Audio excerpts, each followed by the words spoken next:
Okay, so for this video, let's continue on with our discussion of the engagement partner's responsibilities. And in this case, it's in regard to consultations.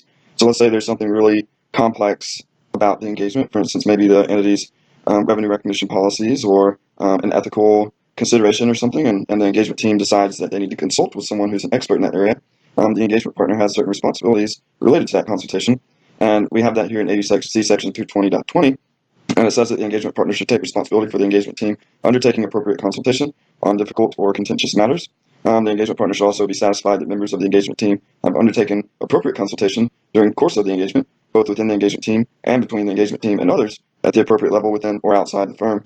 The engagement partner should also be satisfied with the nature and scope of such consultations, are agreed with the conclusions resulting from such consultations, and are understood by the party consulted. And the engagement partner should also determine the conclusions resulting from such consultations have been implemented. So each of these is a part of the cycle of obtaining the consultation.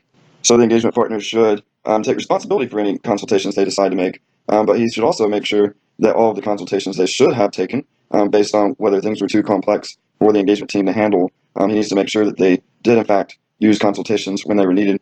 He should also make sure that the consultant understands the nature and scope of what they're trying to do.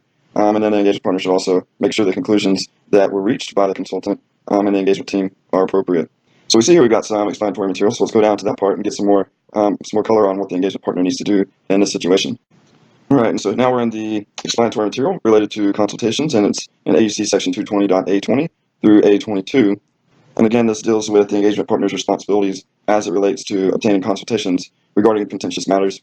So first it says that the engagement team is responsible to bring to the attention all the appropriate personnel matters that are difficult or contentious and may require consultation. So members of the engagement team, when they come across complex things that they're not sure about or that maybe they're not qualified to do, they should raise that concern to the engagement partner, so the engagement partner can maybe find out the answer from someone who's an expert in that area.